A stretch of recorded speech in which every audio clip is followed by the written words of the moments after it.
Assalamualaikum warahmatullahi wabarakatuh. Salam sejahtera untuk kita semua. Perkenalkan, saya Febiningsi dari kelompok 4. Sini kelompok kami akan membahas terkait mata kuliah forensik dan viktimologi yang dosen pengampunya adalah Bapak Dadang Sumarna SH.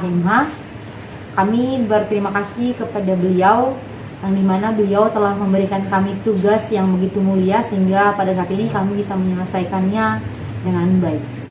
Di sini saya akan membahas terkait secara jelasnya tentang pembulian.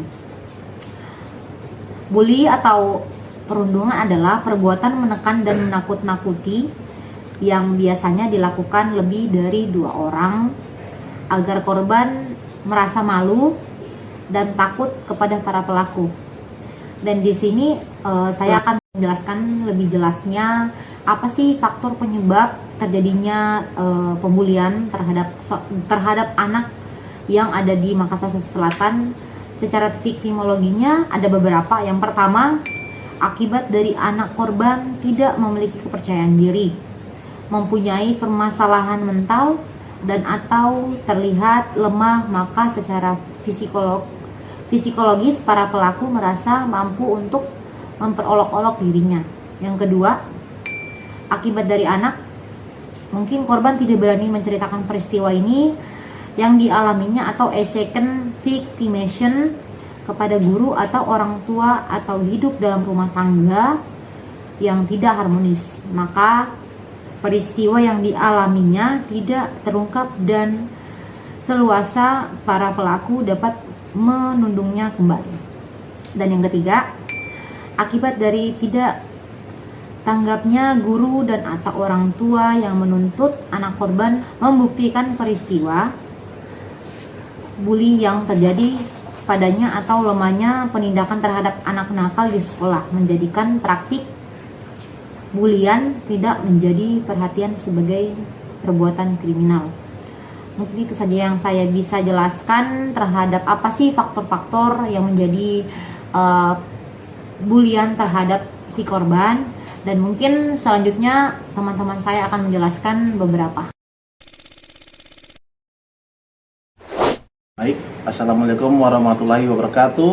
Perkenalkan, nama saya Edi Roydoman Raja.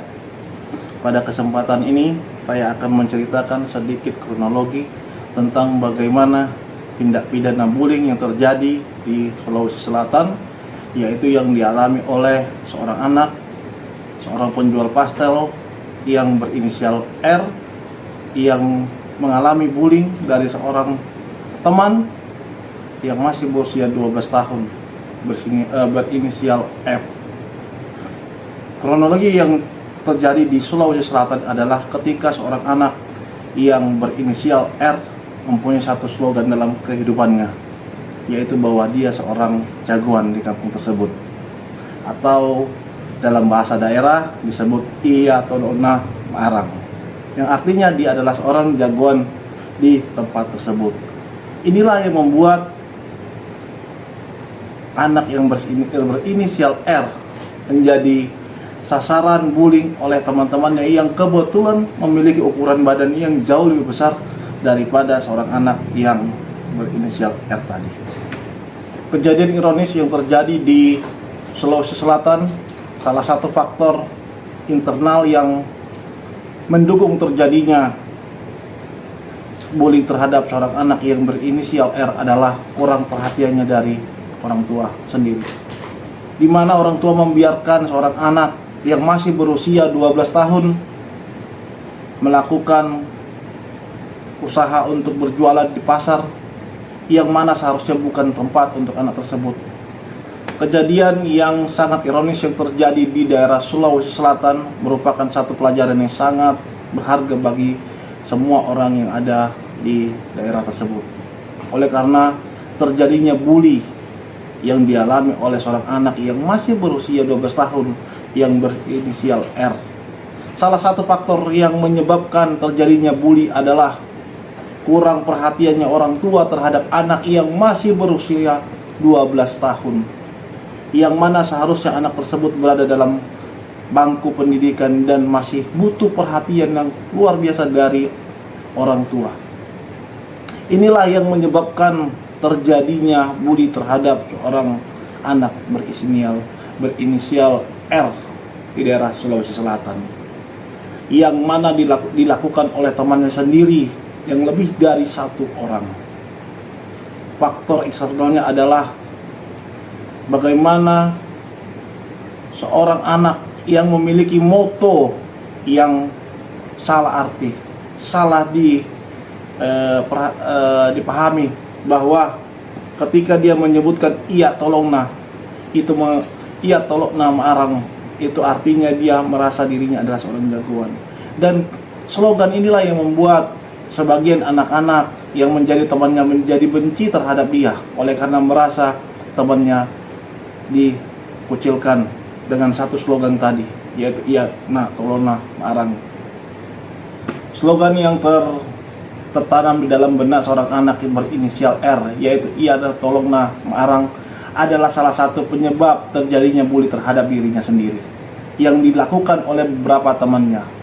Oleh karena temannya merasa bahwa dengan slogan yang disebutkan tadi, iya dan tolong nama Arang, itu membuat teman-temannya merasa dikecilkan atau dianggap remeh oleh korban bully tadi.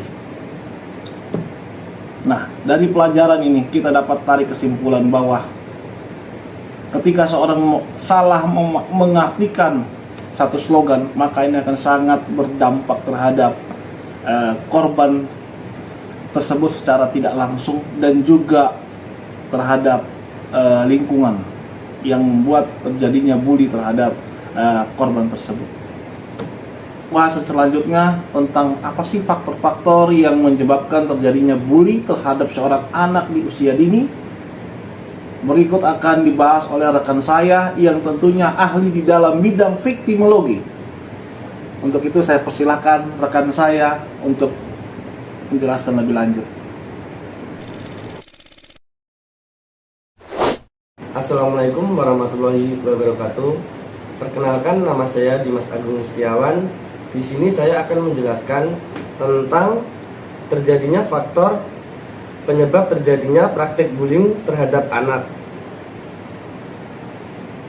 Di sisi lain, para anak pelaku patut pula dipertanyakan mengapa di usianya yang masih polos ternyata ia mampu berbuat sesuatu yang merugikan anak lain seusianya.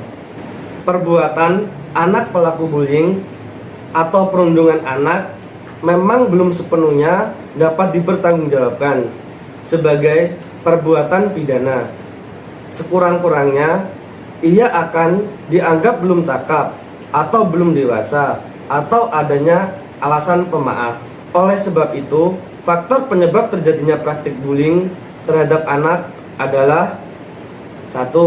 Karena pelaku mendapatkan dukungan dari lebih 2 orang anak lainnya, dan secara fisik ia lebih besar dan kuat, maka pelaku merasa aman untuk melakukan perundungan terhadap anak lainnya. 2. Faktor eksternalistik yang mempengaruhi anak bisa saja bersumber dari film, cerita atau lingkungannya yang intens atau dengan kekerasan baik fisik maupun lisan. Poin ketiga, beberapa kasus pelaku tidak hanya dilatar belakangi keisengan belaka, tetapi memiliki tujuan agar anak korban perundungan tunduk dan memberikan apa yang pelaku inginkan. Misalnya memberikan contekan, membuatkan tugas, bahkan membayar sesuatu yang dibutuhkan atau tidak mampu dikerjakan oleh pelaku. Untuk selanjutnya, pembahasan akan diteruskan dengan rekan saya. Terima kasih. Assalamualaikum warahmatullahi wabarakatuh. Perkenalkan, nama saya Irwan Saputra. Di sini saya akan menjelaskan dasar-dasar hukum perlindungan anak bagi pelaku bullying, yang mana pasal 76C Undang-Undang 35 tahun 2014, setiap orang dilarang menempatkan, membiarkan, menyuruh melakukan atau ikut serta melakukan bullying tersebut. Itu tidak boleh. Adapun hukuman bagi yang melanggar bullying tersebut, setara pidana penjara kurang lebih 3 tahun 6 bulan atau denda paling banyak 72 juta. Sangat banyak ya. Dan di sini juga saya akan memberikan contoh dari yang saya pikirkan, 2 contoh, yaitu bullying secara fisik dan bullying secara verbal. Yang pertama, secara fisik, itu contohnya seperti melempar teman atau menghadang teman dan menonjok, dan bisa saja mengepung. Itu juga kayak bullying. Dan ada juga bullying secara verbal, itu seperti memaki, memalukan, atau menuduh, menyoraki secara ramai-ramai, atau mempermalukan dia di depan umum. Itu sih bullying yang saya ketahui, 2. Itu saja yang bisa saya sampaikan di sini. Sekian yang telah saya sampaikan tadi tentang pembahasan dasar hukum perlindungan anak. Selanjutnya akan disampaikan oleh rekan saya. Terima kasih. Assalamualaikum warahmatullahi wabarakatuh. Perkenalkan, nama saya Muhammad Rifai. Baik, saya akan menjelaskan terkait dengan pencegahan korban bullying atau pencegahan bullying. Ada 6 poin terkait dengan pencegahan bullying. Yang pertama, membangun konsep diri yang baik. Membentuk pandangan diri yang baik bisa diawali dengan menciptakan lingkungan yang sportif di keluarga. Misalnya, dengan tidak sering menyertakan anak karena bisa merusak konsep diri mereka. Setiap anak memiliki kekurangan, namun setiap anak juga memiliki kelebihan. Bantulah anak untuk menemukan dan mengeksplorasi kelebihannya agar anak memiliki pandangan yang baik terhadap dirinya, supaya lebih percaya diri dan mampu menghadapi lingkungan dengan baik. 2. Dukungan minat dan bakat anak. Hal ini dilakukan untuk membangun kepercayaan diri anak dan membuat dirinya merasa mahir di bidang tersebut, sehingga ketika sesuatu saat anak menjadi korban bullying dan dijauhi sekelompok anak tertentu, dia cenderung tak memandangnya sebagai masalah dan bisa bergaul dengan teman-teman lainnya. 3. Ajarkan anak mengatakan tidak. Anak korban bullying sering sekali ada di posisi yang tidak berdaya dan cenderung tidak bisa menolak perlakuan buruk terhadapnya. Untuk mencegah hal itu, orang tua bisa mengajarkan anak untuk berani mengatakan tidak. Jadi ketika perlakuan tidak baik, dia bisa bilang bahwa dia tidak suka diperlakukan begitu. 4. Beri dukungan penuh. Orang tua juga perlu terus menekankan pada anak bahwa mereka akan terus mendukung anak apapun kondisinya.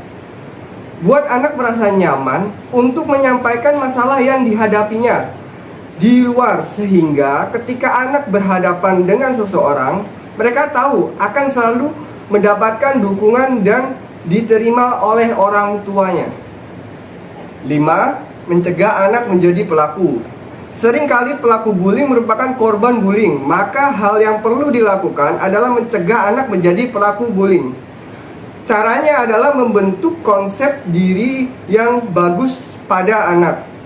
Tanamkan dalam diri anak bahwa mereka bisa menjadi hebat tanpa harus menjatuhkan dan merendahkan orang lain. Itu juga dibangun di rumah dengan diterima dan dicukupi secara emosi.